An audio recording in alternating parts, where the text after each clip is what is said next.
Olá, meu nome é Rubens Musi e esse é o Silvério. Nós dois trabalhamos juntos no Instituto Rede, que é um projeto da Faculdade Teológica Sul-Americana, voltado para a revitalização e o desenvolvimento de pastores e líderes de comunidades.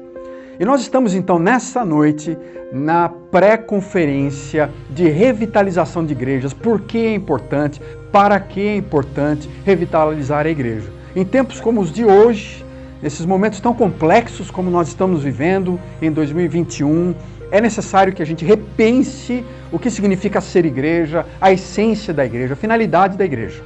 Então, é uma alegria tê-los com a gente nessa conferência e o Silvério vai falar um pouco mais sobre ela. E como resposta a uma dessas reflexões, nessa noite nós teremos a participação de Ruth Padilha de Borsta, que é doutora em teologia. Ruth, para quem não sabe, o nome dela nos remete a uma figura muito importante na nossa história, que é René Padilha, recentemente falecido. E Ruth falará sobre o tema o fazer teológico comunitário, uma provocação urgente. Certamente a palestra dela nos trará boas reflexões e também alguns desafios às nossas ações pastorais e eclesiais. Muito bom ter vocês com a gente nessa noite. Aproveite, curta, envolva-se, engaje-se nesse tema. Uma boa noite para você. Eu faço um apelo a vocês porque eu já não sei o que fazer. Os pastores da minha igreja necessitam se formar teologicamente, mas os seminários denominacionais não estão oferecendo o que eles necessitam para pastorear suas congregações. E eu sozinho não posso armar um programa sólido. O que vocês me recomendam fazer? Com essa busca por parte de um renomado pastor de uma mega igreja pentecostal reformada, abriu-se uma porta para um processo de formação teológica de pastores, de produtores de rádio, de obreiros estudantis e de mulheres líderes que fortaleceu o testemunho integral da igreja de El Salvador. Por exemplo, os programas de rádio que antes ofereciam primeiramente músicas e prédicas pentecostais começaram a encarar temáticas diferentes como imigração, direitos humanos, cuidado do meio ambiente, como uma expressão das boas novas de Jesus Cristo. E essa transformação foi fruto do fazer teológico comunitário feito por SET, que é a Comunidade dos Estudos Teológicos Interdisciplinares, que a gente vai falar mais adiante. Então, nessa apresentação, eu faço a seguinte pergunta: que forma de fazer teológico nutriu e vai nutrir uma vivência integral do Evangelho no meio das realidades do contexto histórico? A gente vai iniciar com uma breve definição de termos, para depois a gente embarcar numa excursão como um voo de um pássaro, desde os tempos antigos até os tempos de hoje, e a gente vai aterrissar na América Latina no meados do século XX. A gente vai explorar também com detalhes as inquietações, as reflexões a respeito de novas alternativas de educação teológica por parte dos evangélicos radicais naquelas terras. E a gente vai concluir, então, retratando um esboço dos anos iniciais da comunidade de estudos teológicos interdisciplinares. E a gente também vai identificar o compromisso chaves que caracterizou a SET e que continua sendo vigente até hoje para todo o esforço de formação teológica que procure contribuir para uma vivência integral do Evangelho por parte do povo de Deus. Essa apresentação tem como título O Fazer Teológico Comunitário, uma provocação urgente. É importante eu justificar para vocês o uso desses termos. Primeiro, porque a gente vai falar de fazer teológico e não simplesmente de teologia. Eu proponho que o melhor que identificar a teologia como um substantivo, como uma coisa, como um objeto de estudo, como uma série de conhecimentos que podem ser adquiridos e compartilhados, é muito mais frutífero a gente reconhecer a teologia como um verbo, como uma ação, como um fazer. Fazer teologia é um ato dinâmico que exige perguntas, diálogos, buscas, discernimento. A matéria-prima do fazer, que é a vida, que também é um objeto. A gente faz teologia desde a vida e para a vida. A gente faz teologia para construir pontes entre os propósitos revelados por Deus e a realidade na qual acontece a vida. Segundo, por que a gente diz que esse fazer é comunitário? Bom, se uma pessoa concebe a teologia como um simples produto, essa pessoa não requer mais que uma mente dedicada a produzir. E esse poderia ser um esforço individual e privado. Mas para cumprir o seu valor transformador no mundo, para construir desde a vida e para a vida, o fazer teológico requer uma interação que só se encontra em contexto de uma comunidade.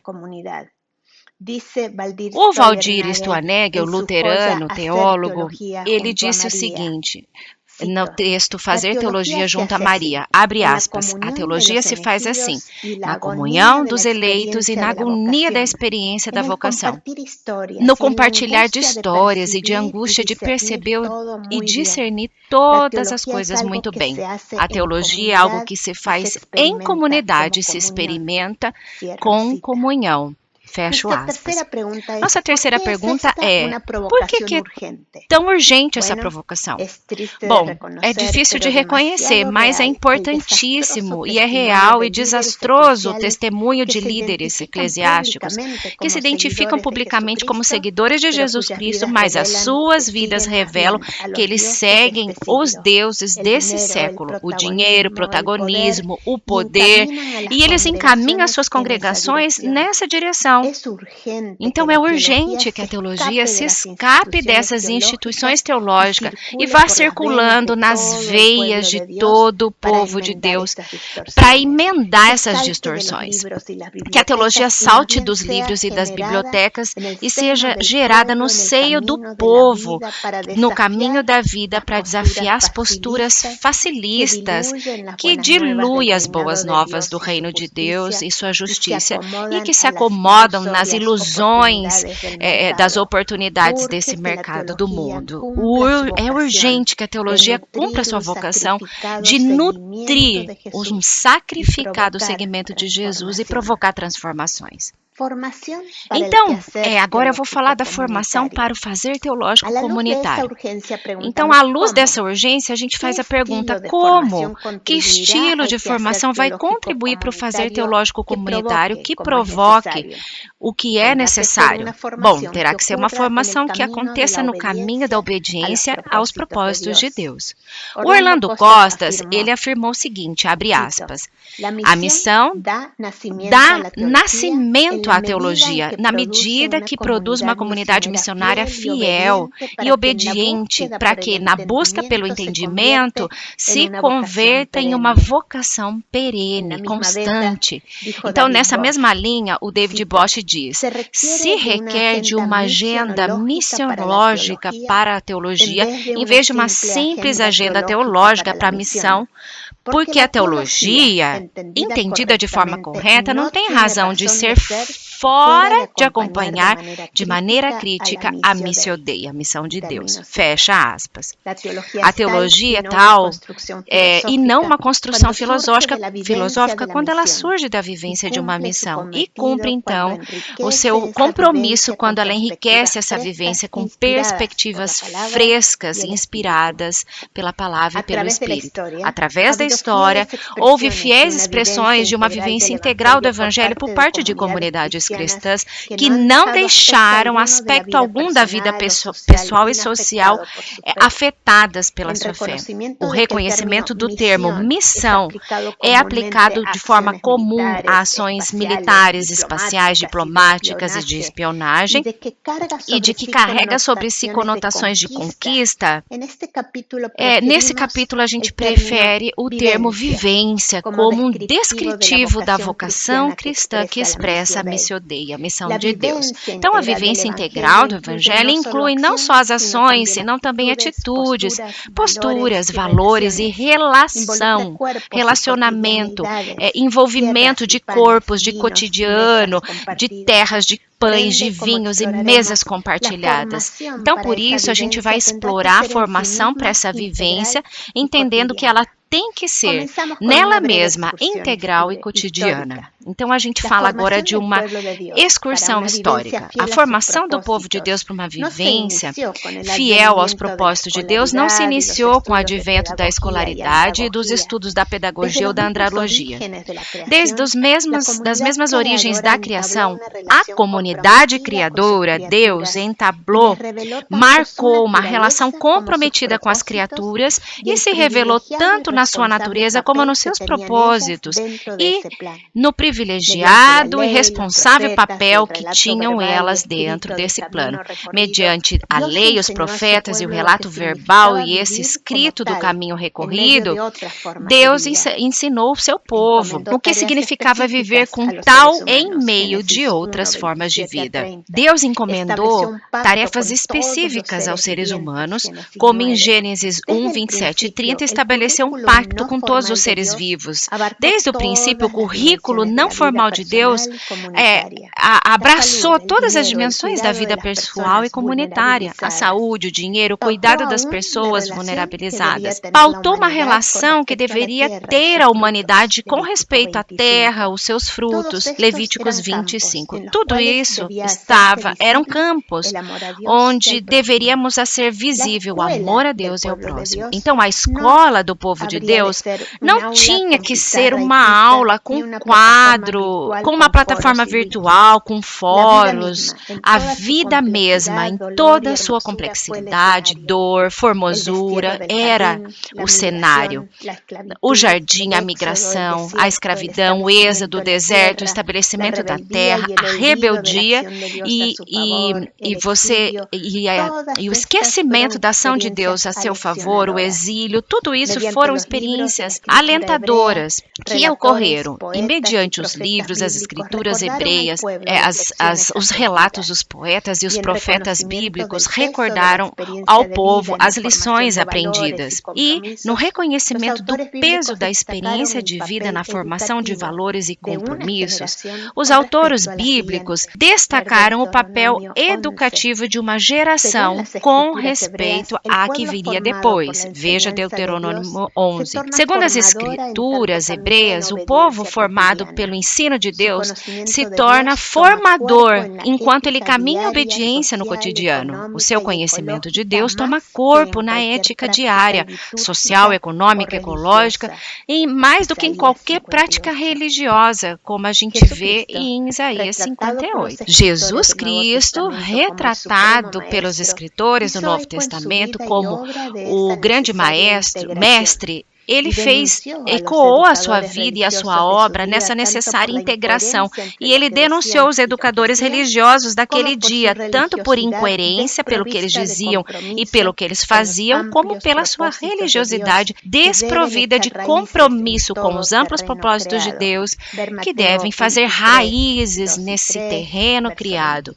Veja Mateus 23, 2 e 3 e o verso 23 também. Jesus não precisou de uma sala de aula, mas ele formou os discípulos no caminho da vida, num barco ameaçado pela tempestade, em meio da multidão, na mesa de um líder religioso, diante das interações cotidianas com as pessoas muito diferentes umas das outras. Ele ensinou a partir das problemáticas reais do seu contexto. Quando seus discípulos iam até ele com perguntas e os seus adversários o confrontavam, ele respondia com ilustração, com relatos e, na maioria das vezes, também com outras perguntas. Ele não ofereceu discursos longos nem fórmulas engessadas. Ele respeitou os valores de cada pessoa. Ele respeitou seu estado social. Convidou aquelas pessoas que escutavam a ele a ir mais profundamente, a pensar por sua própria conta, a estabelecer conexões entre o seu conhecimento prévio, os ensinamentos novos e o cotidiano da sua vida pessoal e comunitária. Seu objetivo não era simplesmente encher a cabeça dos seus seguidores com novas e intrigantes ideias, mas ele desafiava esse pessoal com uma forma nova de ver o mundo e alimentava eles e elas com uma nova forma de vida. Ele não media o progresso da aprendizagem com base naquilo que a pessoa adquiria de informação ou na capacidade de ficar repetindo. Inclusive, ele rechaçava abertamente esse tipo de repetição de forma religiosa. O discipulado fiel para Jesus se evidenciava no amor crescente, na compaixão, na sede de justiça e nas formas responsáveis de atuar em favor de outras pessoas, e particularmente daqueles a quem a sociedade considerava de menor valor. Tal como as mulheres, os meninos, as crianças, os estrangeiros, as pessoas com enfermidades contagiosas. Essas atitudes, valores e ações de Jesus não eram meramente tópicos na boca do Mestre. Pelo contrário, ele encarnou, viveu isso como modelo de acordo com estes ensinamentos. Ele sofreu rechaço, ele foi sentenciado à morte porque era crítico, radical e profético de tudo aquilo que privava as pessoas de viver uma vida em plenitude. As fontes do Novo Testamento e extra-bíblicas dão conta de falar sobre a repercussão dos ensinamentos desse humilde carpinteiro, mais além dos caminhos por onde geopoliticamente e insignificantemente ele viveu, ou seja, naquele pedacinho de mundo. Mais além de um sentimento público de verdades propositais sobre Deus, a humanidade, o pecado, a redenção e outros temas tipicamente caracterizados como religiosos e teológicos, o que surgiu da vida de Jesus e dos seus ensinamentos foi uma comunidade alternativa em termos sociais, econômicos e políticos. Uma comunidade empoderada pelo Espírito de Deus para continuar o ministério formador do Mestre. Saúde, ensinamento e práticas que confrontam a exclusão, que levavam as pessoas a reconhecer o direito de Deus sobre as suas vidas e redundavam numa convivência de igualdade social e econômica. Os ensinamentos de Jesus tinham sido converteu a mulheres, a homens que eram ameaçados pelo sistema imperial, que eram oprimidos pelos impostos e pelo exército de Roma. Jesus converteu essas pessoas em agentes de amor e de justiça de Deus no mundo, em cidadãos ativos de um reino que transcendia com crescentes aos confins do nacionalismo judeu e se atrevia a confrontar as demandas imperiais romanas. E como se nutria essa vivência alternativa nas comunidades cristãs primitivas? Ainda existem evidências que se educavam os catecúmenos, os jovens que se preparavam para o batismo, através de programas prescritos, mas o grosso da formação se dava no cotidiano da vida compartilhada e mediante as dinâmicas sociais encarnadas pelas comunidades. A gente sabe, por exemplo, que as primeiras comunidades de seguidores de Jesus se reuniam nas casas de família e eles transgrediam todo o protocolo da sociedade porque eles integravam pessoas de diversos estratos sociais, pessoas livres, libertas, liberadas da escravidão e escravas também. Veja Romanos 16. Além disso, no lugar de investir o seu dinheiro, as suas oferendas na construção e manutenção dos edifícios, eles dedicavam seu sustento aos missionários, à libertação dos escravos, ao cuidado das viúvas e dos órfãos. A comunidade formada pelo ensinamento de Jesus se ria das fronteiras construídas pelos seres humanos e das exclusões impostas pelo império e construiu uma pertença subversiva de abaixo para cima. Transcendeu as expressões locais, alterou as lógicas de poder e dependência do mundo e reposicionou a todos os seus membros como iguais aos pés da cruz, disposta a morrer pela sua fé, mas nunca matar por ela. Essa comunidade construiu então uma igreja de paz, pacífica durante os 3 primeiros séculos de sua existência. Então, desde aquela época até os dias de hoje, implementaram diversos modelos de formação teológica, cada um numa concordância com a sua particularidade. É o que o Sidney Roy vai denominar de ecologia da educação teológica, ou seja, o contexto social, político e cultural do seu tempo. O crucial desenvolvimento histórico desses modelos, que em geral, apesar das das exceções progressivamente foram reduzindo seu campo de interesse ao campo doutrinal, ao campo conceitual e sistemático, se desvinculando do povo cristão para conectar-se ao clero e perdendo a sua vocação transformadora ao institucionalizar-se e distanciar-se das problemáticas contextuais e responder à mudança, aos interesses de poder do dia. Uma busca por alternativas. Vamos ao século XX na América Latina. Falaremos sobre as comunidades e os evangélicos radicais. De que maneira contribui a sua fé cristã para a realidade complexa e dolorida do nosso continente? Essa incisiva pergunta do professor do Colégio Mejía, em Quito, em 1946, permaneceu como um desafio durante décadas na mente do jovem chamado Carlos René Padilha e marcaria o início de uma longa trajetória. Quando, ao final da década de 1950, aquele jovem equatoriano somou ao incipiente Ministério Universitário Cristão a Comunidade Internacional de Estudantes Evangélicos, CIE, a pergunta se tornou ainda mais intensa. Teria o Evangelho alguma coisa para aportar mais além do âmbito religioso e eclesiástico quando o espírito revolucionário estava impregnado nas universidades e nas sociedades latino-americanas de modo geral? Ao redor da mesa, na casa de uma família e de outra, nas longas viagens terrestres, no meio dos problemas causados pelas ditaduras e as insurreições, os matrimônios Padilha, Escobar e Arana e vários outros amigos e amigas vinculados a esse movimento reconheceram que era hora de passar de uma teologia implantada desde fora a uma teologia que surgisse das entranhas da América Latina. Eles se comprometeram a desenvolver de forma comunitária e interdisciplinar uma teologia evangélica que fosse fiel à sua herança evangélica e, ao mesmo tempo, pertinente à situação social e política que encarava a América Latina na época, nas palavras de Escobar. Ainda que podiam aproveitar as ferramentas que haviam adquirido durante seus estudos em Norte América, teriam que se esforçar por diferenciar entre o conteúdo bíblico e a roupagem anglo-saxônica e gerar uma teologia contextual que permitisse ao Evangelho responder aos desafios éticos do contexto em toda a sua complexidade.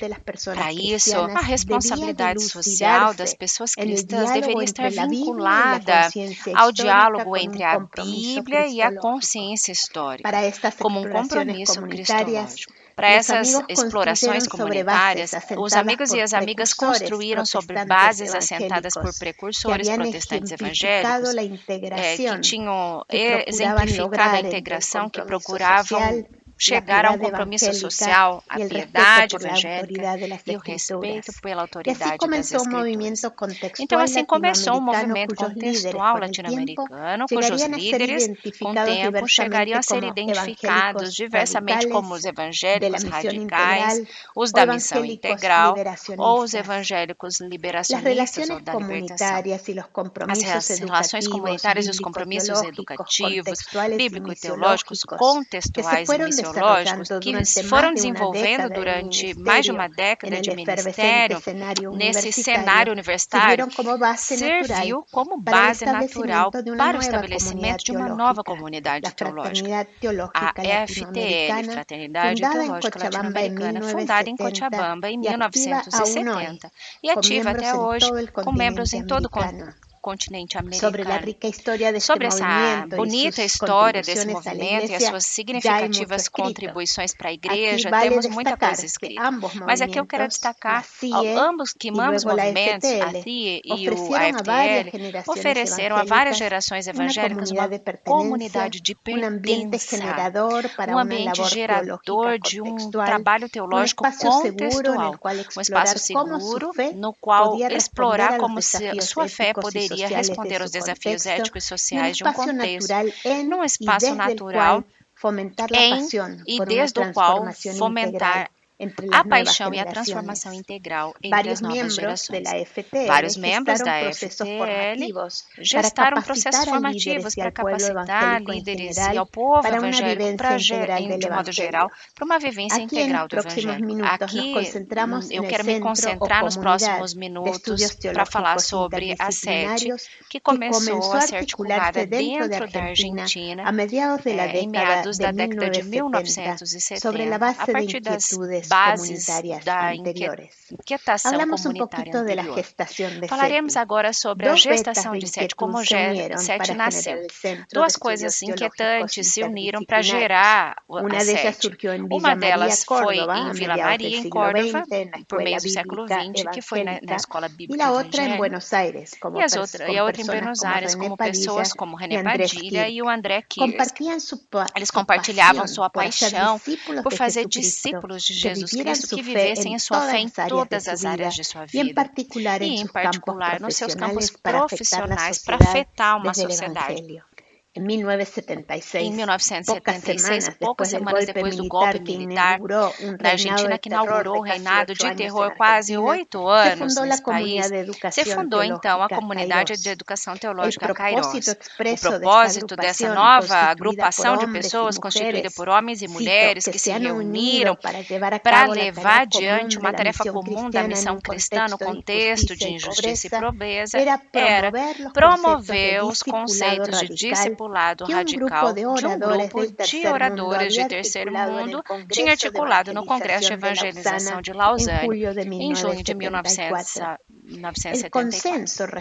O consenso a respeito do fazer teológico e por onde a educação teológica era que se constituía um trabalho comunitário que devia responder às necessidades da igreja em missão e surgir dessa prática e deveria fazer um exercício interdisciplinar que integrasse diversas disciplinas para enriquecer a compreensão da cosmovisão bíblica e da prática missionária.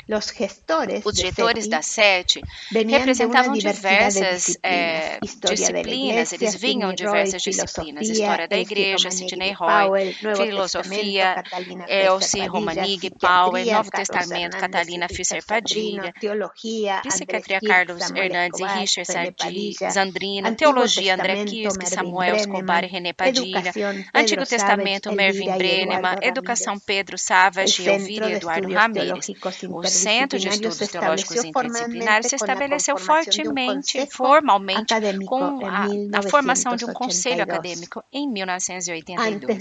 E antes de lançar publicamente esse programa, os membros do conselho tiveram vários encontros pilotos durante os quais foram elaborando, avaliando os materiais de estudo junto com seus primeiros estudantes. No lugar de se organizar através de categorias clássicas da educação teológica, Antigo e Novo Testamento, hermenêutica, homilética e demais, o aprendizado era organizado segundo áreas da vida cotidiana, ou seja, igreja, trabalho, sociedade e família. O programa se fez público com uma nova metodologia de estudos no campo da teologia. E os primeiros cursos começaram a oferecer em formato de educação à distância em 1983. O intenso trabalho, os docentes criaram guias de estudo, enviaram material aos seus estudantes, viajaram para visitar pessoas, ofereceram seu tempo voluntariamente e, com frequência, inverteram dinheiros pessoais para esse projeto. Ávidos por seguir aprendendo a desenhar processos pertinentes de formação teológica, vários membros do Conselho Acadêmico da SETI participaram da consulta da FTL, intitulada Novas Alternativas em Educação Teológica, que aconteceu no Equador em 1985. O encontro otorgou aos participantes uma oportunidade de compartilhar experiências e de fortalecer a sua disposição de criar modalidades de formação teológica que não somente informassem as pessoas, senão que formassem mulheres e homens dispostos a colaborar com Deus na sua obra de transformar o mundo para que este refletisse a sua glória. No documento final, que sintetiza os trabalhos apresentados, se enfatizou o seguinte, abre aspas, o sacerdócio universal como premissa fundamental na eclesiologia bíblica, fecha aspas. o povo de Deus deve receber e, ao mesmo tempo, ser agente de educação teológica contextualizada que capacite a todas e todos e cada discípulo de Cristo a viver e articular sua fé e a participar da extensão do reino de Deus através do exercício dos seus dons e ministérios do Espírito. Tanto essa consulta como as explorações locais que aconteciam com os participantes que construíram um criativo e valente esforço de reverter forças que progressivamente haviam institucionalizado a formação teológica, distanciando essa formação do povo de Deus em missão e reduzindo, em consequência, a capacidade desse povo de responder desde o Evangelho às problemáticas contextuais como agentes do reino de Deus e da sua justiça. Formação teológica para todo o povo de Deus. Compromissos-chave. 7. Constitui uma alternativa que procurou reforçar a visão e a capacidade de todos os crentes para exercer um sacerdócio transformador no seu contexto. A diversidade dos protagonistas envolvidos e a disposição de se adaptarem às necessidades de novos grupos perseguiram essa meta, tanto como fizeram o conteúdo do currículo e também a sua pedagogia. E eu destaco aqui os compromissos que foram assumidos pela SET e eu proponho necessárias perguntas em relação a cada um desses compromissos. Primeiro compromisso: mulheres atoras na formação teológica. É muito significativo notar o vital papel de várias mulheres no desenvolvimento da SET como uma expressão do compromisso de seus criadores com o sacerdócio de todo o povo de Deus, num contexto no qual, segundo Matias Priefer, cita, abre aspas, por razões históricas, culturais e teológicas, a educação teológica teve uma pesada herança patriarcal, masculina e machista, ao igual que as igrejas e a teologia em geral, fecha aspas. Então, o primeiro conselho acadêmico de SET estava totalmente composto por homens. Mulheres como Anna Zeromsky e Michelle Sommerby contribuíram só como secretárias e assistentes. Porém, quando se incorporou a Kairos, a Fundação Kairos, mulheres como Elsie Romaning, Power, Catalina Fesser-Padilha lideraram os esforços, enquanto que a Silva Chaves ofereceu apoio por vários anos. A Elvira Ramírez começou a desenhar os cursos, a Nancy Bedford e a Analia Bachor contribuíram como docentes visitantes, já que os docentes originais, Mervyn Breman, Sidney Roy, Ricardo Sandrino, saíram da Argentina, e René Padilha viajava muito. Era árduo o seu trabalho de desenhar os cursos, os ensinamentos e o diálogo contínuo por correspondência com as e os estudantes recaiu sobre essas duas mulheres pioneiras e particularmente sobre Cátia Catalina, quem além de ensinar serviu como decana durante 15 anos como professora, administradora, tutora, desenhadora, corretora e aquela pastora dos estudantes. Sobre o corpo estudantil, durante os primeiros 20 anos de SET, 1/3 do mestrado e da licenciatura eram feito por mulheres. Então, diante desse retrato, eu faço a pergunta: se promove o valor e a contribuição das mulheres docentes e estudantes, ainda que muitas vezes tem que se romper com as estruturas de tradições e práticas que excluíram as mulheres durante os anos, privilegia a participação ou a aportação, a contribuição docente de algum setor da população em detrimento de outros? Existem mecanismos para garantir que a formação seja acessível a pessoas menos privilegiadas da sociedade? Entre as fontes bibliográficas empregadas, constam as vozes de mulheres, jovens e grupos minoritários? Essas são perguntas muito necessárias para quem quer promover o fazer teológico, para que haja uma vivência integral do Evangelho por parte de todo o povo de Deus. O segundo compromisso: alternativas sensíveis à necessidade do povo de Deus. Os primeiros programas de SET foram desenhados para profissionais cristãos, pessoas com título universitários. Ainda assim, o afã por ampliar o alcance da formação teológica conduziu a equipe equipe a abrir novos horizontes.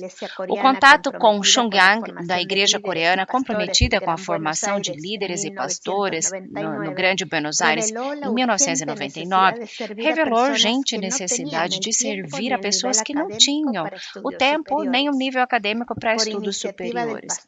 Então, por iniciativa do pastor Carlos Park, Seth e Chungang estabeleceram um acordo e criaram o Instituto de Formação Bíblico-Teológica, Pastoral e Missiológico, cujo lema era Educação Teológica ao alcance de todos. Kátia, então, se dedicou a essa árdua tarefa de converter o currículo existente num currículo mais acessível, comprimindo, simplificando, traduzindo todo o material em formatos mais didáticos, com guias de estudo, atividades geradoras, perguntas provocadoras, simulações em grupo e perguntas de investigação que despertassem a sede de aprender nos estudantes que assistiam às aulas pela noite, depois de longas horas de trabalho. E na atualidade, o programa básico da SET se denomina Vida e Missão, junto com o programa virtual de pós-graduação, uma diversidade de cursos abertos. Esse programa é administrado por SET Continental, com a base em Costa Rica. Hoje, a junta diretora e o equipe, as docentes e os estudantes continuam participando de experiências e modalidades de construção comunitária do conhecimento teológico e contextual para a transformação da realidade a partir de uma visão do reino de Deus e da justiça. Vale destacar que hoje quem encabeça os esforços de formação teológica em nosso continente faça com que a gente questione sempre. Nós estamos centrando o nosso olhar ao povo de Deus e a sua vivência integral do Evangelho, ou nos preocupa mais a subsistência da nossa instituição? A gente está estudando as perguntas atuais ou a gente está acomodado na reafirmação das respostas e das inquietudes passadas, das inquietações passadas? Nós temos a necessária flexibilidade para nos adaptar e diversificar as nossas modalidades de formação para incluir estudantes não tradicionais. Terceiro compromisso, a exploração teológica do cotidiano. Uma superficial exploração do conteúdo curricular de seus diversos programas ilustra a aportação de SET para uma vivência integral do Evangelho na América Latina. Quando o modelo social que imperava promovia a competência e a passiva aceitação de classes sociais, e quando as igrejas tinham que fomentar uma dicotomia entre ministério cristão e o trabalho secular, o módulo de SET se guiava por outras linhas. Ele guiou os estudantes a questionar esses modelos e expectativas. Animou os estudantes, através de leituras históricas, estudos bíblicos, investigação, pesquisa social e discussão nas aulas, a exercerem sua profissão como vocação cristã, como um verdadeiro sentido de serviço. Juntamente, no âmbito da vida familiar, quando o machismo e o patriarcado marcavam as relações sociais, familiares e eclesiásticas, negando à mulher a sua dignidade, o respeito e a oportunidade, e ainda justificando a violência contra a mulher, as meninas e os meninos, o currículo de SET animava os estudantes a confrontar esses padrões mediante um relato bíblico, o retrato bíblico de uma humanidade criada à imagem e semelhança de Deus, chamada a amar o próximo e exortada à submissão mútua. E as perguntas necessárias para hoje, como nossas iniciativas de formação teológica se concentram só no doutrinário, no conceptual ou teórico, ou estão estabelecendo pontes com os âmbitos da vida diária nos quais se vive cotidianamente a fé. Encaram assuntos como machismo, racismo, a discriminação, corrupção, o cuidado da criação, não só como temas a discutir, senão como problemáticas que precisam ser confessadas, lamentadas, corrigidas a nível pessoal, comunitário e social? Quarto compromisso, o processo de formação como conscientização comunitária. no meio do qual com frequência se considerava que um programa educativo teria êxito apenas quando as alunas eram capazes de repetir com exatidão o conteúdo que haviam recebido dos seus espertos professores, as desenhadoras da SETI foram por outro caminho. É evidente a influência de Paulo Freire, o educador brasileiro, e o seu paradigma de educação crítica. Segundo essa visão, a educação se concebia como um processo de conscientização, no qual os participantes, longe de serem receptores passivos, se envolvem ativamente, construindo comunitariamente a sua experiência e o conhecimento prévio através do diálogo dentro do círculo de aprendizagem. Então, o papel do educador se concebe menos como um esperto sabe-tudo, sabichão, e mais como um facilitador da interação mediante a problematização e a provocação de um diálogo. Não se descarta o valor do conhecimento do esperto, não é isso, mas é que a ele se respeita no tanto que interatua com a experiência de vida e no saber das pessoas de vida, pessoas envolvidas nesse processo de aprendizagem. O aprendizado, segundo esse paradigma educativo, acontece quando o conhecimento dialoga com a experiência, ou seja, mediante a praxis. O progresso desse modelo se avalia através da capacidade demonstrada pelos participantes de empregar esse conhecimento em maneiras que transformem a sua realidade. Longe de ser uma ferramenta de opressão e de manutenção de estruturas e relações injustas, a educação se entende como meio para que as pessoas consigam tomar consciência de sua realidade e trabalhem comunitariamente para fazer um necessário câmbio, mudança social e política. Esses compromissos pedagógicos se evidenciam nos materiais de SETI e constituem um marco para seus programas. Aos estudantes se indicavam que os seus estudos seriam frutíferos, conforme eles iam se envolvendo ativamente com as ideias oferecidas pelas leituras e com o seu contexto também, que deveria encarar o desafio de examinar suas ideias preconcebidas e avaliar os conceitos. Além disso, que não se esperava que simplesmente repetissem ideias, senão que eles construíssem criticamente o diálogo com outras pessoas, oferecendo perspectivas pessoais enraizadas na sua experiência de vida.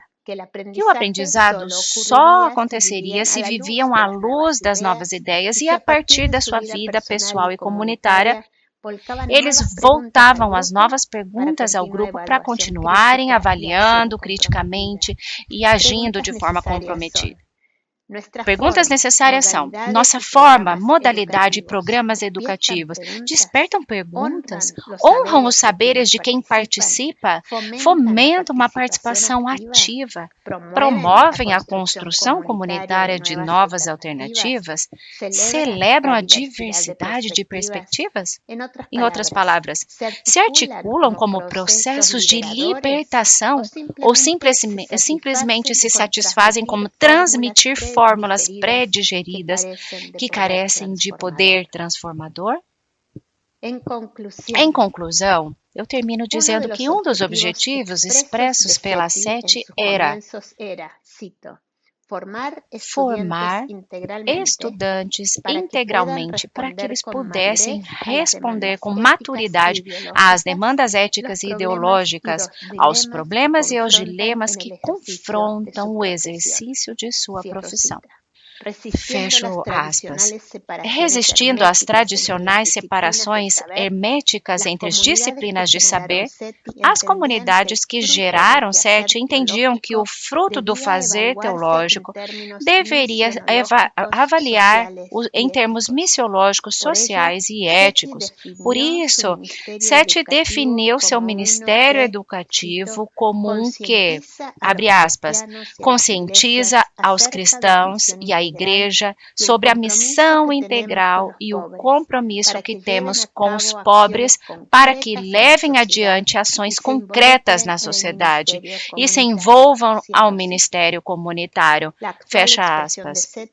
A atual expressão de Sete continua envolvendo a mulheres e homens nesse fazer teológico, procurando responder com sensibilidade às exigências do contexto atual e revisando tanto seus conteúdos como as suas práticas formativas para contribuir comunitariamente para a formação integral do povo de Deus, para que haja uma vivência integral do Evangelho na América Latina e mais além.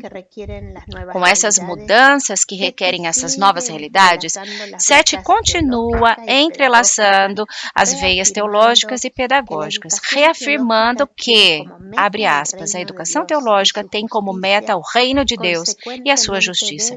Consequentemente, deve ser orientado para a renovação integral do aprendiz e do seu contexto. Fecha aspas. O desafio e a oportunidade para toda a instituição de educação teológica hoje é a mesma: despertar consciência e nutrir transformação social, permitindo que o envolvimento crítico e tal transformação nutra a formação e assim gere um ciclo contínuo de prática, de praxis, no qual a formação tenha como resultado a transformação e vice-versa. Tudo para que o povo de Deus cresça na sua consciência e prática do seguimento de Jesus Cristo por um trabalho do Espírito Santo e encarne dia após dia os propósitos vivificantes da comunidade de amor. Que todo o povo de Deus faça teologia e que esse fazer comunitário provoque os câmbios que urgentemente necessita nosso mundo.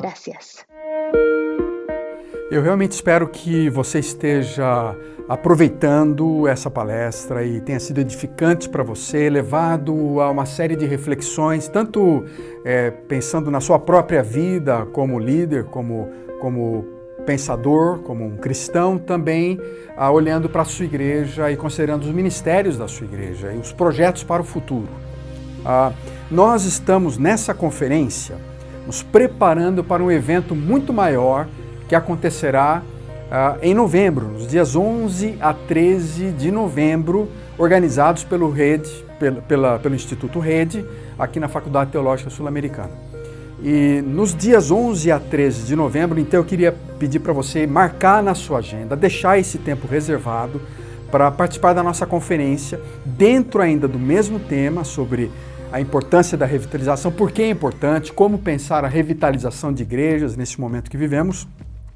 Nós vamos ter a presença, por exemplo, do Josh Lexton, que é coordenador do Lausanne, do Instituto do Billy Graham nos Estados Unidos, lá em Wheaton College. Nós vamos ter também conosco o Harold Segura, da Visão Mundial da América Central, pensador muito conhecido, expoente na literatura em toda a América Latina. Nós vamos ter a Edmeia Williams, do Rio de Janeiro, aqui conosco, o Paulo Mazzoni, pastor de uma grande igreja em BH, e teremos o nosso querido Carlos Queiroz, o Carlinhos Queiroz, lá de Fortaleza, presentes também conosco na conferência. Então reserve essa data, 11 a 13 de novembro. E o Silvério vai então agora para nós anunciar o preletor dessa próxima palestra.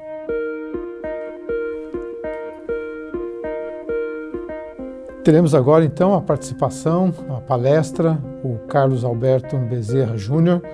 Carlos Alberto é médico, especialista em ginecologia e obstetrícia e é também vereador na cidade de São Paulo, tendo já no seu currículo uma participação em outros espaços públicos, tendo sido já deputado estadual, e atualmente na Câmara de São Paulo ele preside a Comissão de Constituição e Justiça.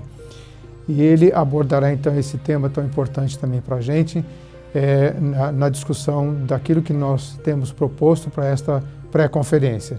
Que você tenha um bom tempo, aproveite bem, porque certamente aquilo que o Carlos Alberto nos trará nessa noite também será de grande valia e de reflexão para cada um de nós. Muito obrigado.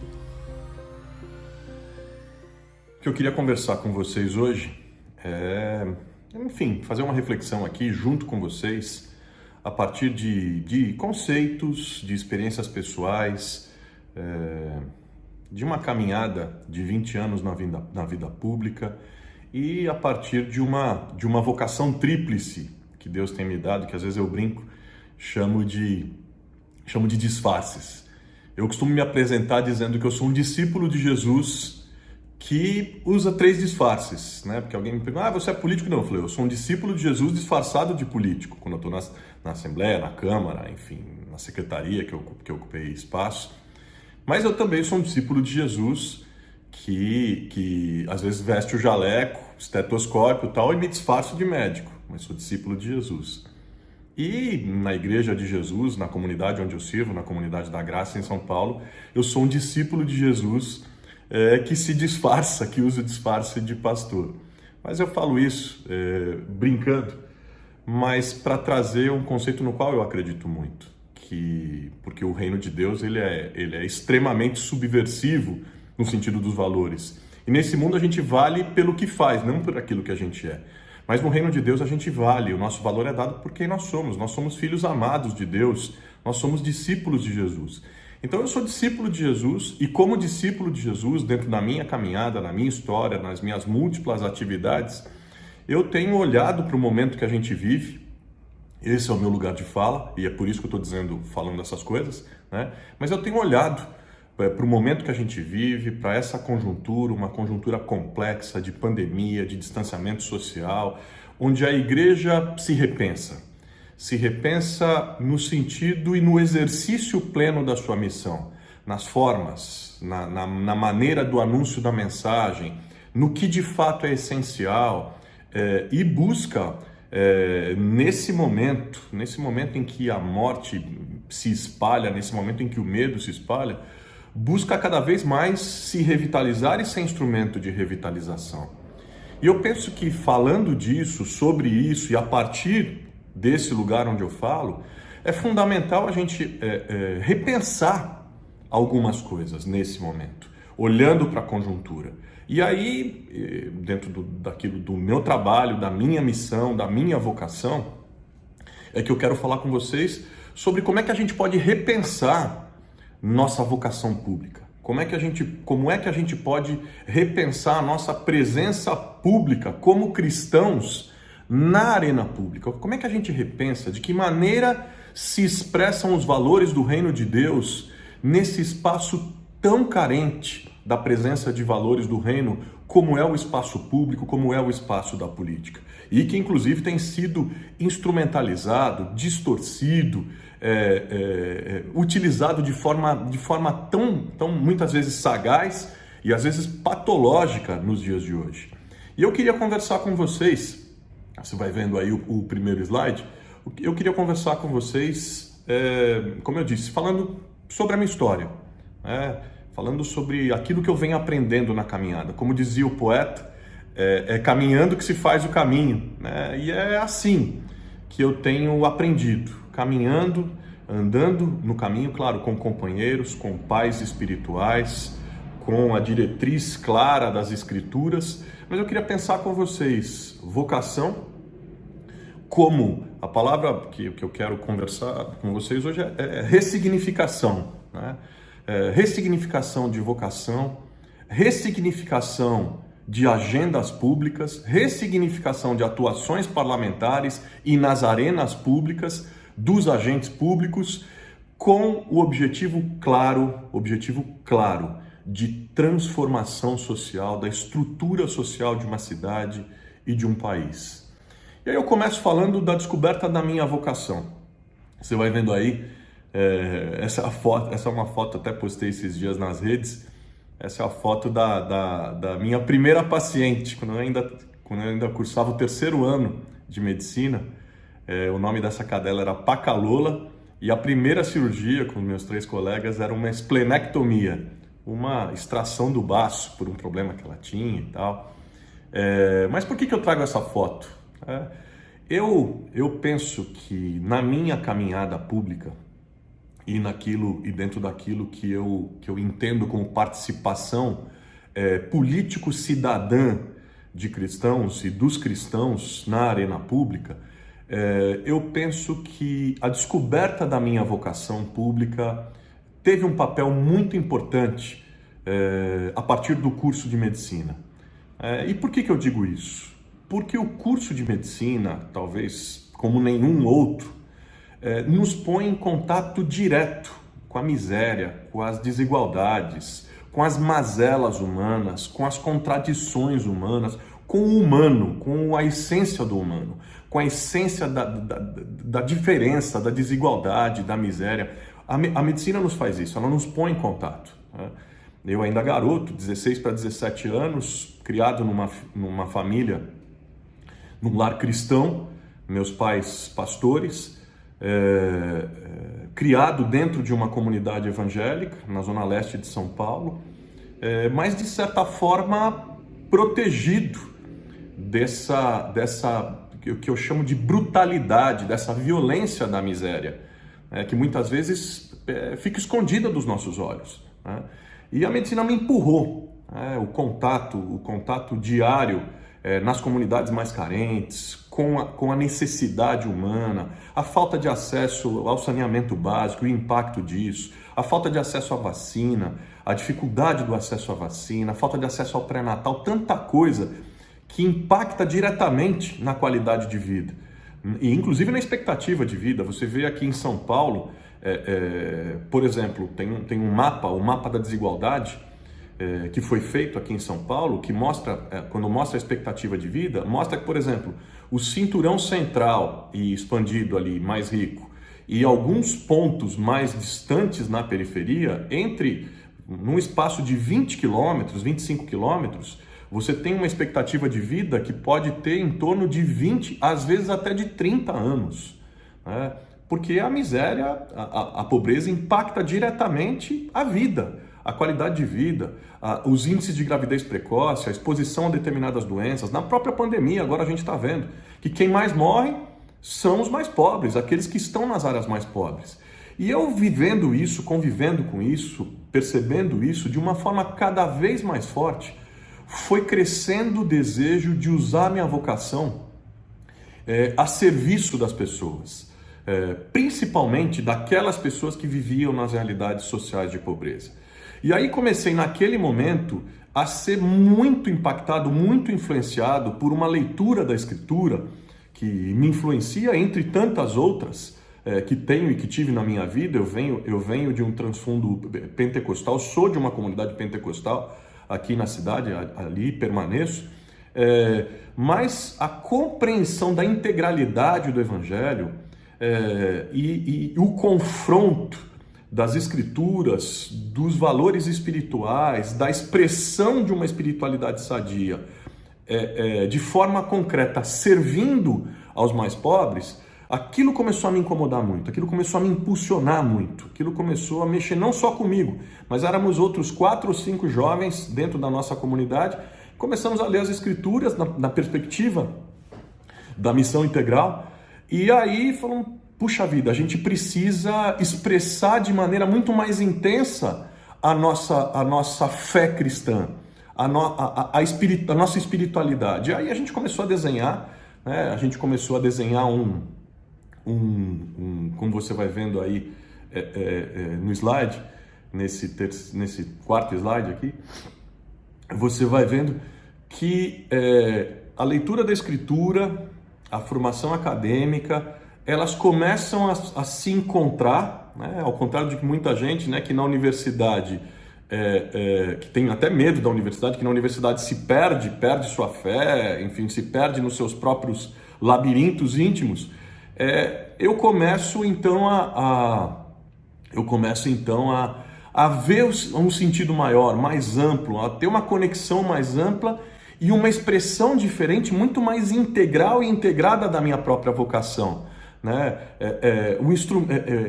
O exercício de uma fé espiritualmente vibrante e socialmente transformadora. Era aquilo que queimava no nosso coração naquele período. E aí a gente começou a organizar o trabalho voluntário.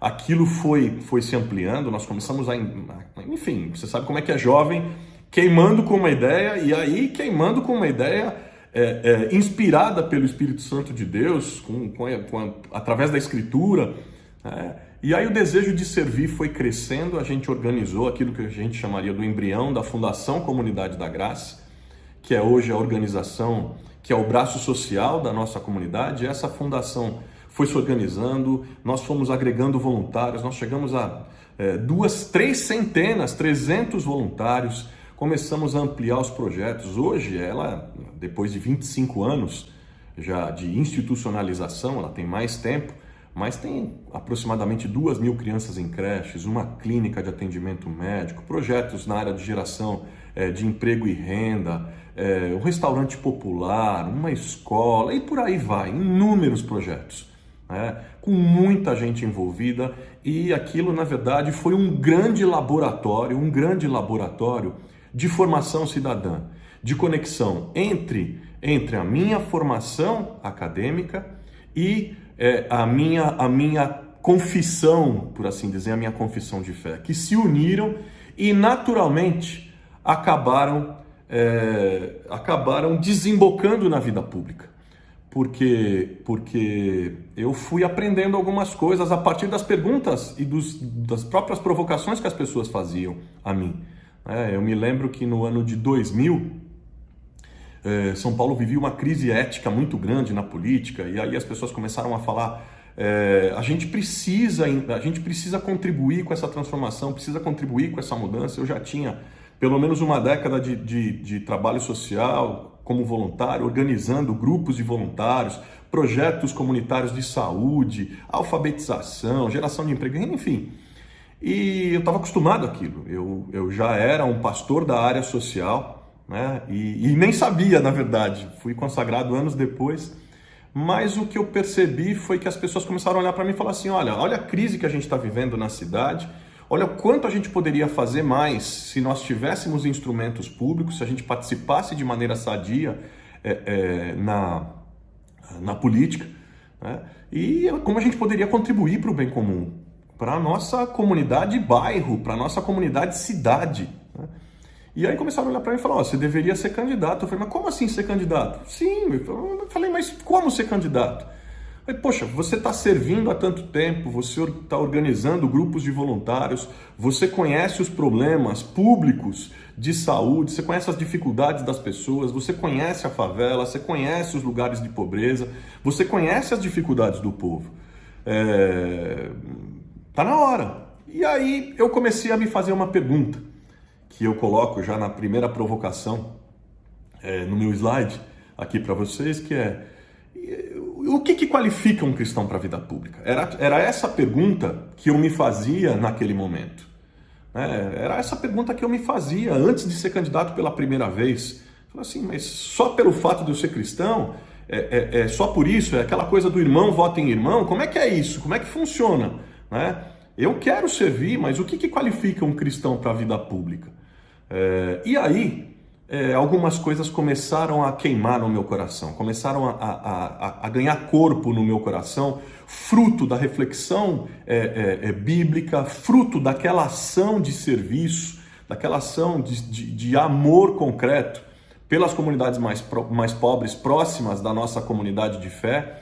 E aí, algumas coisas clarearam para mim, né? O que qualifica um cristão para a vida pública? É o fato dele pregar bem, dele cantar bem, é o fato dele, enfim, tem muita gente que escolheu durante muitos anos, cristãos para atuarem na arena pública como se fossem professores de escola dominical, né? Por que a gente vai colocá-lo lá? Porque ele sabe o Salmo 119 de cor. Mas caramba, no parlamento, no executivo, não é só isso. Isso é importante o conhecimento bíblico, teológico, mas assim, muito mais que isso, é importante uma folha de serviços, é importante conhecer as demandas da comunidade, conhecer as demandas da população, conhecer os problemas que as pessoas vivenciam, a privação de serviços básicos, de transporte, de educação, como funciona a escola pública, como funciona um hospital público, enfim. E aí, eu até coloco isso no meu livro, no Fé Cidadã, quando a política e a espiritualidade se encontram, que foi publicado pela editora Mundo Cristão, agora em 2018, e eu coloco o seguinte, você vai me acompanhando aí pelo slide.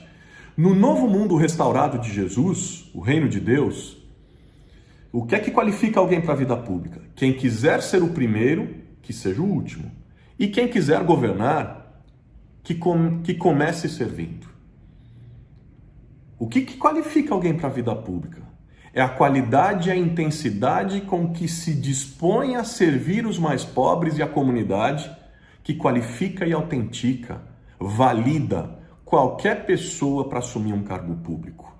Um cristão que almeja ir à vida pública, e nós precisamos ressignificar isso, especialmente nesse momento que a gente vive, com tanta confusão em termos de modelos de liderança, em termos de modelo, não apenas de modelo de liderança eclesiástico, mas também de modelos de liderança público.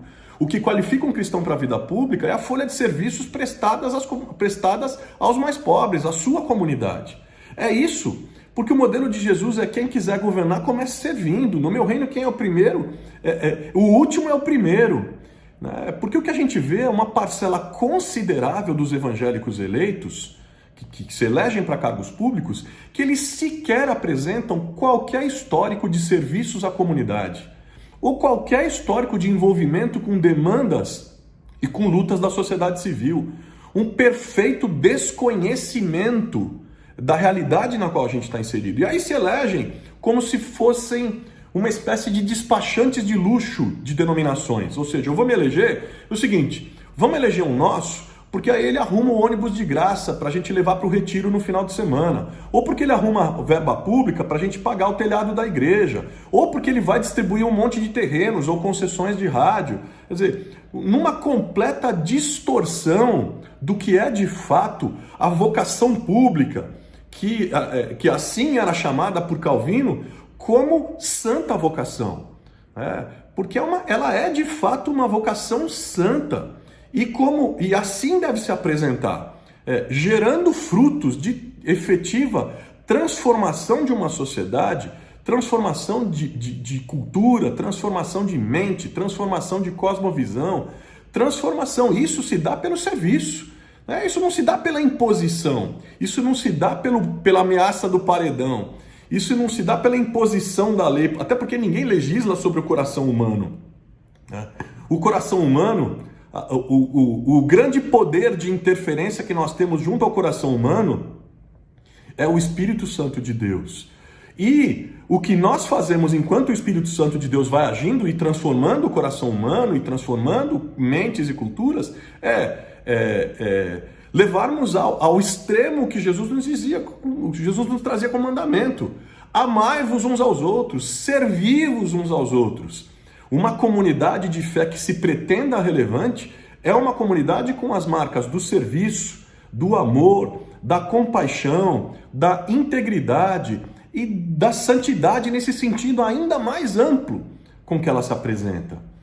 E aí, se nós estamos falando de um novo modelo de liderança que deve se apresentar com novos modelos de vocação, é importante a gente falar, se o que qualifica um cristão para a vida pública é sua vida de serviço, sua vida de serviços prestados, é sua folha de serviços prestados à comunidade, claro, além dos seus valores de fé, claro, além de sua disposição de coração e de mente, de se submeter mutuamente aos irmãos, à sua própria liderança, prestando contas, estando junto, presente sempre na comunidade.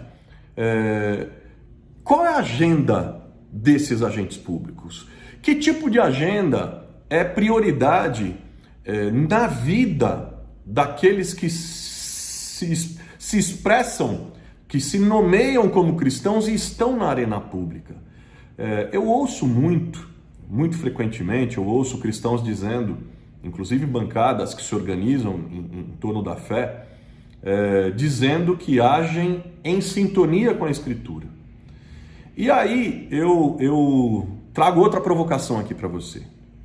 O que a gente olha, especialmente naquela bancada religiosa que nós vemos, que se pretende representar especificamente os evangélicos no Congresso Nacional, o que a gente vê ali são pessoas que, infelizmente, a mim, por exemplo, em sua maioria não me representam no sentido de valores e de conduta ética e de percepção de mundo e de disposição ao diálogo e de disposição de compreensão e de disposição de firmeza ética, né, e de uma ética diferenciada. Quer dizer, são pessoas que dizem agir em sintonia com as Escrituras. né?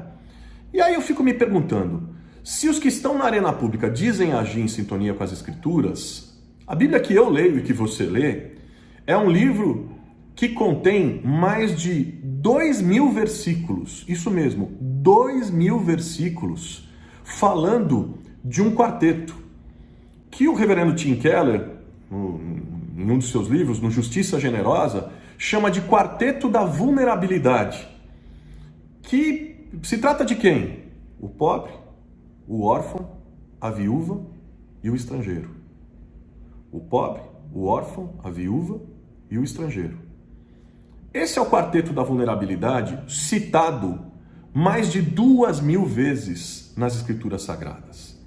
E aí é que eu digo que vem a provocação, porque eu fico pensando, eu não ouço, ou ouço muito pouco falar sobre agendas voltadas para o pobre, para o órfão, para a viúva e para o estrangeiro, na nossa representação pública mais lato sensu. Ouço muito pouco se falar sobre isso. Fala-se muito sobre outras coisas, né? E a minha pergunta é, por que é que os cristãos que estão na arena pública falam tanto de coisas que a Bíblia fala tão pouco e falam tão pouco ou nada de coisas que a Bíblia fala tanto? O que está acontecendo? Por que isso? Não é esse o motivo do meu debate hoje, mas talvez por motivos eleitoreiros, talvez por populismo religioso, talvez porque tem uma agenda que se propõe a ser moralista no sentido mais extremo da palavra, talvez dê mais ibope, gere mais polêmica, e essa polêmica gera, inclusive monetiza mais nas redes e gera mais voto. Não estou dizendo com isso que a gente deva eticamente baixar os nossos padrões morais. Não estou dizendo com isso, não é isso que eu quero dizer. Não estou dizendo com isso que a gente vai apoiar agendas, ou agendas como a agenda do aborto, por exemplo. Faz o menor sentido, não é isso que eu estou dizendo. O que eu estou dizendo, isso é na minha compreensão, o que eu estou dizendo fala-se muito em nome dos cristãos na arena pública, fala-se muito de coisas que a Bíblia quase não fala, e não se fala nada sobre coisas que a Bíblia fala muito. E é preciso, vivemos um momento de ressignificação, é preciso ressignificarmos inclusive as agendas. Porque as Escrituras priorizam o olhar dos cristãos voltado em favor dos que mais precisam, voltado em favor dos mais pobres. Isso não é opção, isso não é leitura bíblica distorcida, isso não é leitura ideológica, isso é imperativo de fé. Quanto mais a gente compreende a Escritura e o Deus da Escritura, mais a gente compreende o que é compaixão, o que é garantia de direitos, o que é promoção da justiça, e que a promoção da justiça vai para muito além da promoção da justiça no sentido de uma ética pessoal e individual, que é importante sim, mas a promoção da justiça que promove uma ética pessoal e individual diferenciada, mas que também transforma a sociedade, promove uma nova ética social na sociedade, que denuncia o pecado social da miséria, o pecado social da opressão, o pecado social como era visto, por exemplo, como que era denunciado, por exemplo, pelos profetas bíblicos. Isaías 58, o que é senão uma clara denúncia da hipocrisia religiosa que valorizava os grandes ritos, que valorizava o jejum público, que valorizava as expressões públicas da religião, mas que, segundo o texto ali, 58:4, se não me engano, o versículo, assim, de que adianta vocês estarem aqui num feriado em jejum, mas pagarem os salários de miséria que vocês pagam aos empregados de vocês, explorarem os trabalhadores de vocês, sabe? De que adianta vocês fazerem todos esses ritos religiosos e não vestirem o nu, não cuidarem do pobre, não se importarem com o estrangeiro? É essa provocação que Isaías vai fazendo, e que eu creio que é uma provocação absolutamente oportuna para o momento em que a gente vive. Um momento de tanta confusão sobre o que é de fato, sobre como de fato se expressa, se dá a expressão de uma fé relevante na arena pública. E essa expressão de fé relevante se dá pelo formato de liderança, marcado pelo serviço, e pela agenda diferenciada, que prioriza aquilo que a Escritura prioriza, o quarteto da vulnerabilidade. E aí eu posso falar aqui, eu não quero aqui fazer, a minha ideia não é fazer nenhuma propaganda, nada disso, não vim aqui para fazer propaganda eleitoral, nem falar de nada disso, nem de autopromoção, nem de, sabe, nem quero soar cabotino, não é isso. Eu só quero trazer aqui alguns exemplos, porque na minha ação pública, eu escolhi o Quarteto da Vulnerabilidade. Primeiro, o texto bíblico diretriz da minha ação pública é Provérbios 31:8.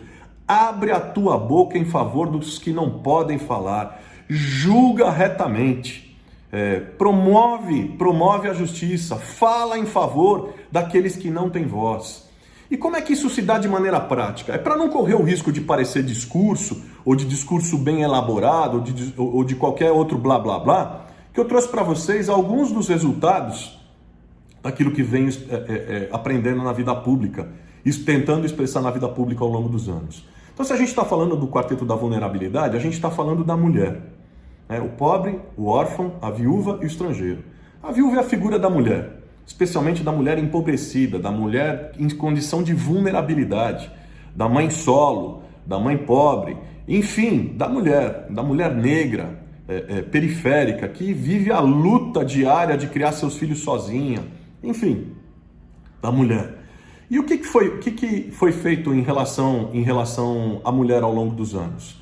Você vai ver aí, tive algumas leis, uma que trata sobre a questão da amamentação, do aleitamento, mas uma específica que tem marcado a minha caminhada, que é a Rede de Proteção à Mãe Paulista e à Mãe Paulistana, que basicamente é o quê?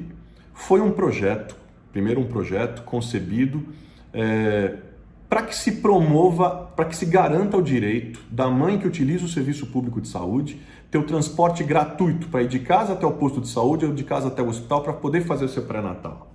Ter todos os medicamentos durante o pré-natal, durante o período de pré-natal, garantia do leito do hospital na região onde ela fez o pré-natal. Antes da lei não existia isso, a partir da lei foi criada uma central de regulação que garantia isso.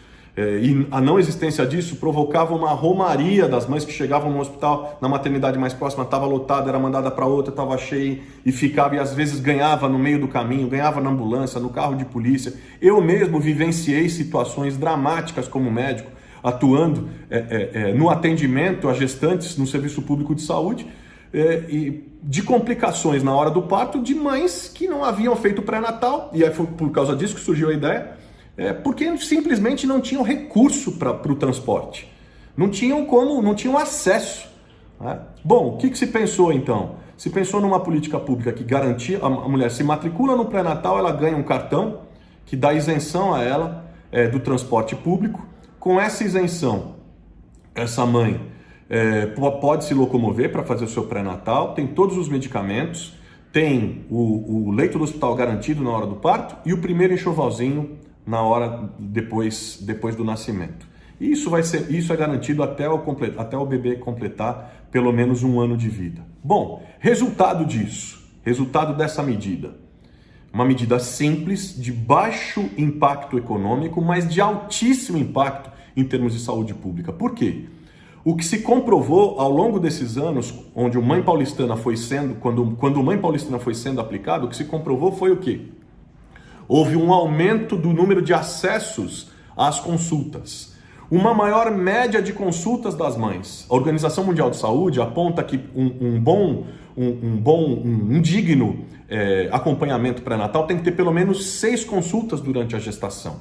Houve um acréscimo importante no número de mães fazendo pré-natal, no número de consultas que essas mães passaram a frequentar, e isso, claro, teve um impacto imediato em relação a quê? Queda da mortalidade materna, queda da mortalidade infantil, porque se melhorou as condições do atendimento pré-natal através desse tipo de política pública. Bom, resumindo, e por que eu estou dizendo isso? Trazendo a lógica daquilo que a gente estava falando. Um modelo que qualifica um cristão para a vida pública é o serviço, é o acompanhamento, é a vivência nas comunidades mais pobres, é o serviço ao mais pobre, que o sensibiliza para enxergar situações e questões como essa. Qual é a agenda prioritária dele? A agenda prioritária é o Quarteto da Vulnerabilidade. Bom, dentro do quarteto, a mulher é prioridade? Então o que nós temos que fazer? Trabalhar com um foco. Porque se Se existe cristão e está na vida pública, o resultado imediato tem que ser promoção e garantia da vida e promoção e garantia da justiça. E foi exatamente isso que aconteceu. Passados mais de 10 anos, a queda de mortalidade materna e de mortalidade infantil mostra que na cidade de São Paulo, a morte não está a última palavra. A última palavra, quem dá é a vida. E a vida pode ser promovida, pode ser preservada, pode ser garantida também através desse instrumento, porque política é instrumento, desse instrumento que é a política, que deve ser olhada e vista pelos cristãos dessa forma. Aí, passando adiante, aí a gente falou da mulher, da preservação da vida, podemos falar do pobre, né? Aqui em São Paulo, 2 leis eu traria como destaque. Uma lei que aprovei aqui depois de uma luta imensa contra o trabalho escravo, que acabei descobrindo essa chaga ao longo do meu trabalho nesses últimos 10 anos, essa chaga social do nosso tempo, que é a exploração do trabalho escravo, que por incrível que pareça, hoje no mundo nós temos mais pessoas em condições análogas à escravidão do que tínhamos na época colonial. São mais de 30 milhões de pessoas no mundo inteiro que se encontram em condições de escravidão. E em São Paulo, e no Brasil não é diferente. Em São Paulo, pela condição urbana, a característica de trabalho escravo é urbano, que se concentra mais na construção civil. Pasme, trabalhadores em condições análogas à escravidão. Por exemplo, nós flagramos numa CPI, numa obra de reforma do Hospital Oswaldo Cruz em pleno Espigão da Paulista. Na reforma do aeroporto de Guarulhos, uma coisa bizarra, dantesca, as pessoas perdendo a liberdade de ir e vir, as pessoas sem ganharem sequer um salário, trabalhando em troca de comida, trabalhando em troca de um colchão para dormir, uma loucura, condições degradantes, absurdo. Então está na construção civil e também está, além da construção civil, na indústria têxtil, nas roupas, na produção de roupas que a gente tem. E aí a gente fez uma lei aqui para quê?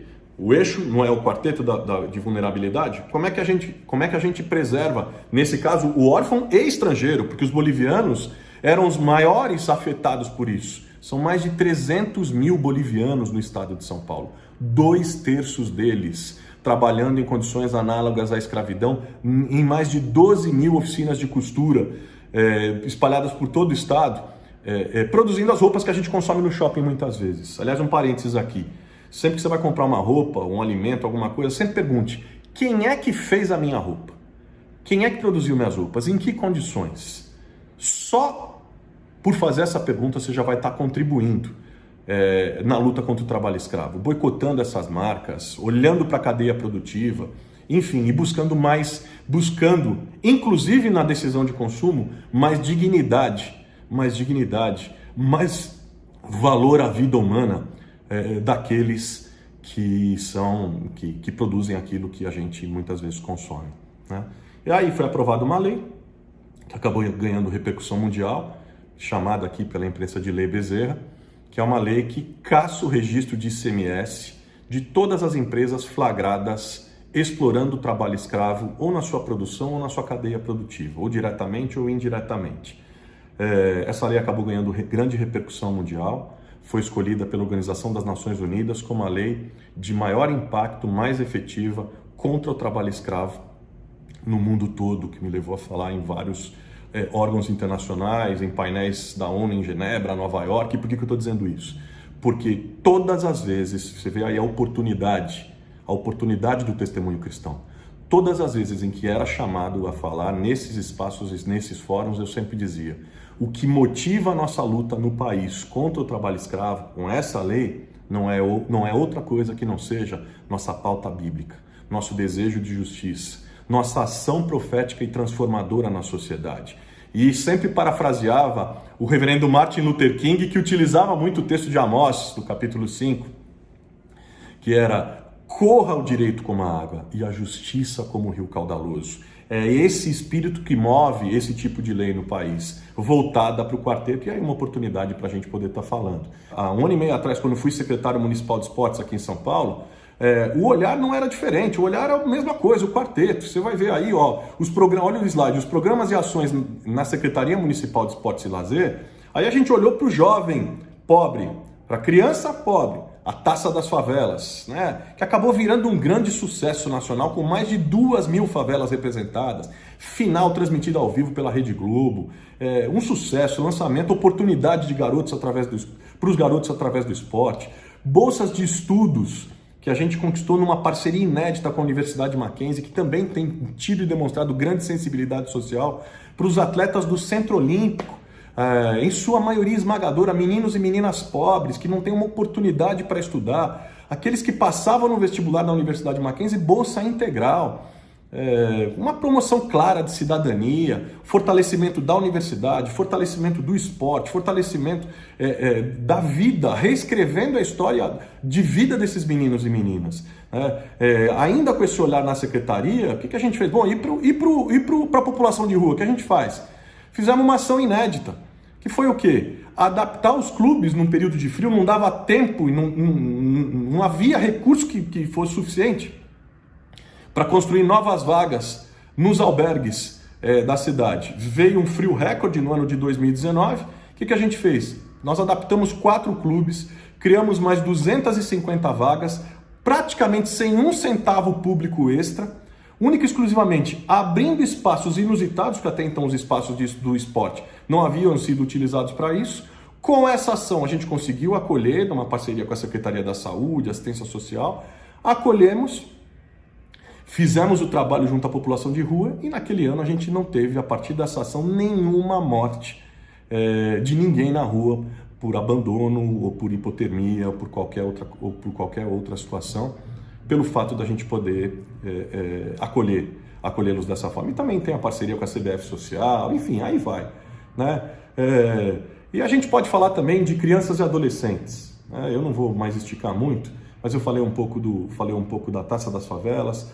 Posso falar para vocês do projeto que criou, da lei, né? Que criou o Observatório de Proteção Integral à Infância e Adolescência para concentrar os dados, monitorar, controlar e fiscalizar as políticas públicas, onde se aplica o recurso, como ele é aplicado, para preservação das crianças quanto ao abuso e à exploração sexual. O trabalho que vem sendo feito de prevenção, com cartilhas, a gente tem uma cartilha digital, depois quem quiser a gente pode disponibilizar também, é uma cartilha digital que se chama 7 Passos para o Enfrentamento da Violência e da Exploração Sexual de Crianças e Adolescentes, que está à disposição. Já foi disponibilizado para mais de 600 mil pessoas em capacitações de agentes comunitários de saúde, de conselheiros tutelares, de educadores, de professores de escola dominical, de pastores, de líderes religiosos, enfim, todo tipo de gente que lida com criança, que lida com família, sensibilizando e trazendo informação para proteger de fato as nossas crianças.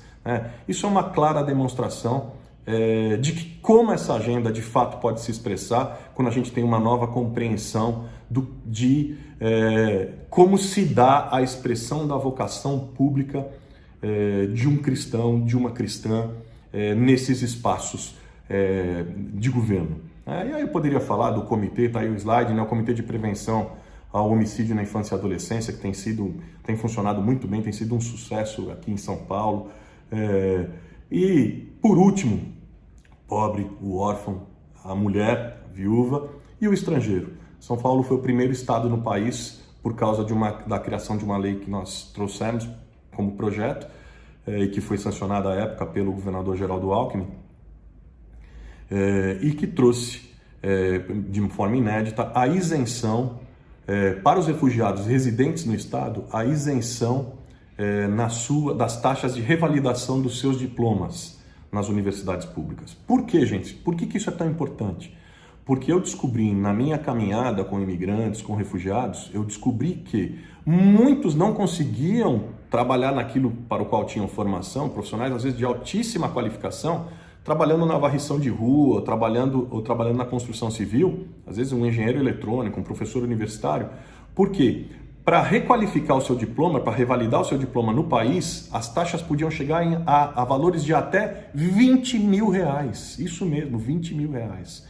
E a gente trabalhou para corrigir essa injustiça Fazendo o quê? Isenção dessas taxas, para que esse que aqui está chegando possa ser acolhido, possa ocupar um espaço de trabalho também. Aí tinha gente que falava, mas ele vai roubar um posto, uma vaga de emprego de um brasileiro. Isso é uma tolice muito grande.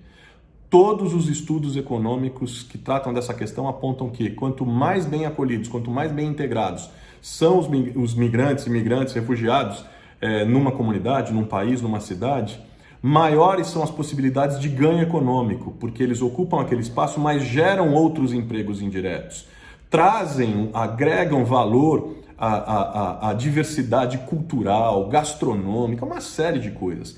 E aí também é muito importante a gente lembrar que nós todos somos migrantes, ou descendentes, ou filhos de migrantes, né? Quem de nós não é? Imagina se não houvesse um olhar desse lá atrás para os nossos avós ou bisavós, o que seria de nós, das nossas famílias e do nosso país hoje? Então isso é fundamental e isso é profundamente cristão. Isso é expressão da vida cristã, expressão da fé cristã, da espiritualidade cristã na arena pública.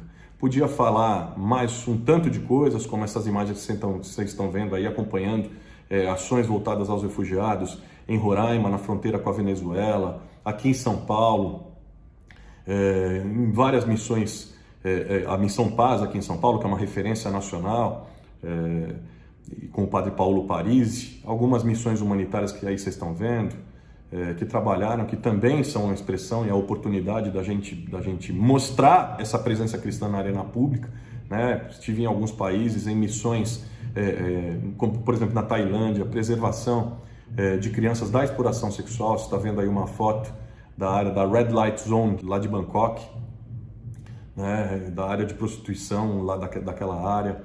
Você vai ver no Quênia, no Fórum Social Mundial, proteção de crianças e adolescentes. Roraima, como eu disse, na proteção de refugiados.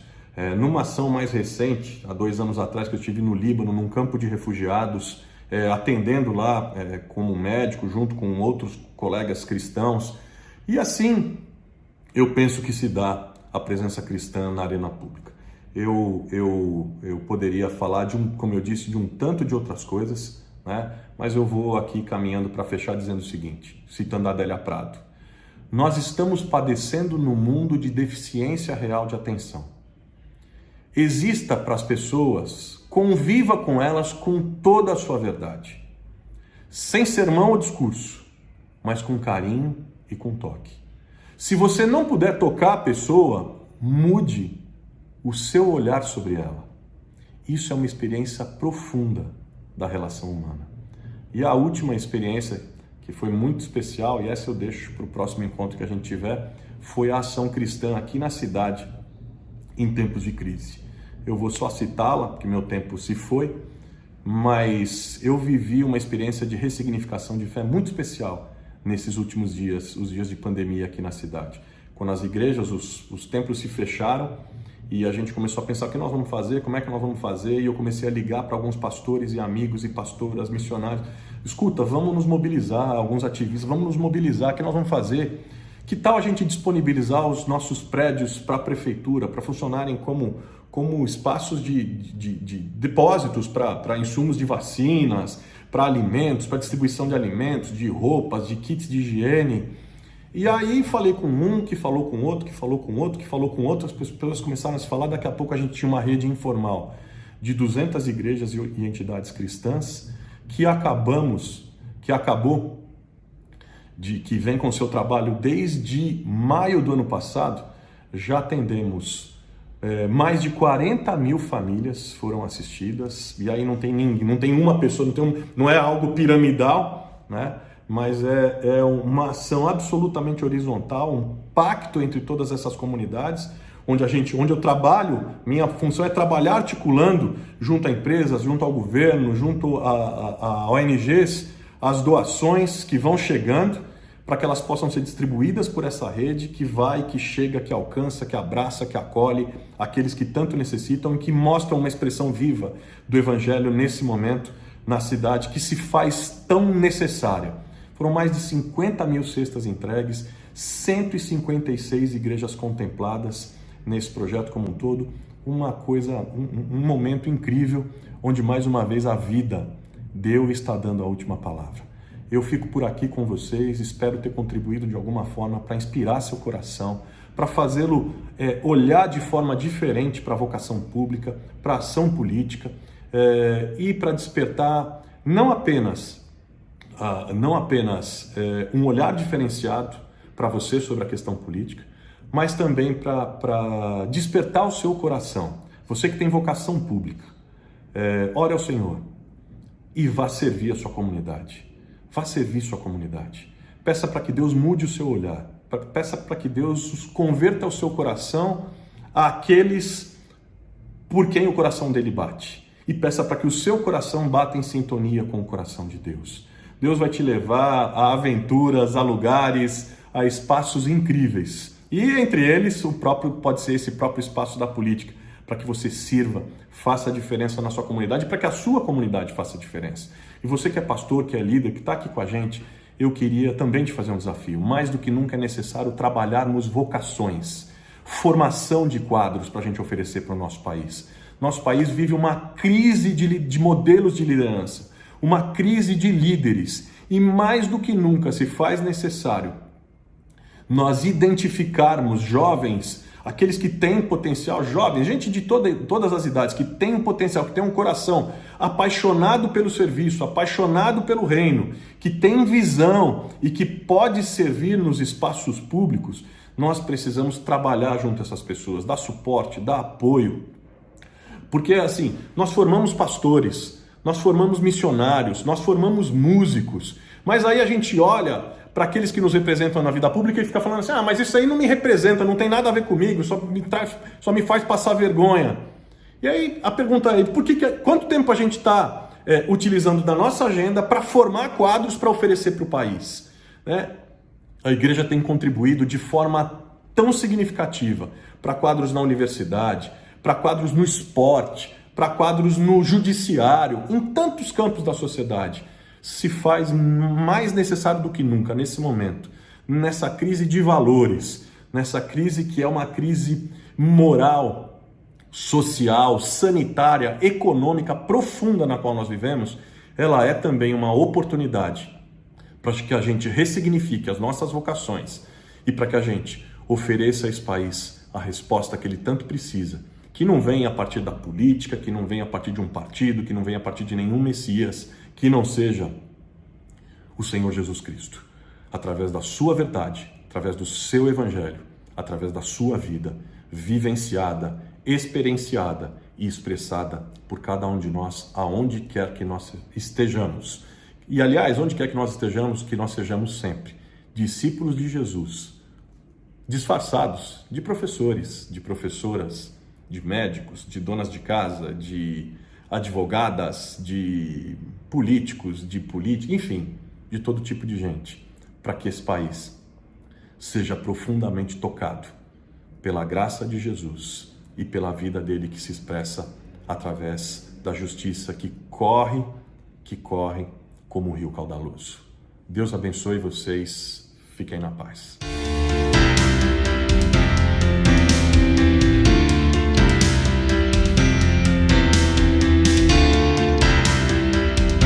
Como você pode perceber, já amanheceu aqui em Londrina na FTSA. Nós estamos participando dessa conferência com a Ruth e com o Carlos Bezerra e eu realmente espero que esse tenha sido um momento de reflexão para você, para a sua vida, para o seu ministério e que você possa pensar numa série de considerações com relação ao futuro da sua igreja, com relação aos ministérios que a sua igreja almeja organizar e planejar para os próximos anos. Acho que é uma série de questões que você pode avaliar como sendo positivas na sua vida, no seu ministério, na sua igreja, e outras questões também críticas que precisam de reavaliação. Então que esse tenha sido um momento bom para você, para a sua família, para a sua comunidade. Deus abençoe. E eu quero relembrar e reforçar que nós teremos nos dias 11 a 13 de novembro a nossa conferência com outros preletores e que você já reserve essa data na sua agenda e feche essa agenda. Nós queremos em breve te enviar mais informações Na oportunidade, além desses palestrantes, nós teremos a participação de debates com professores da FTSA e outros convidados, portanto, a tua participação nessa conferência também será importante, pois nós continuaremos a discutir sobre esse tema que é relevante para a igreja e para o seu pastorado nesse tempo de dificuldades que nós estamos vivendo.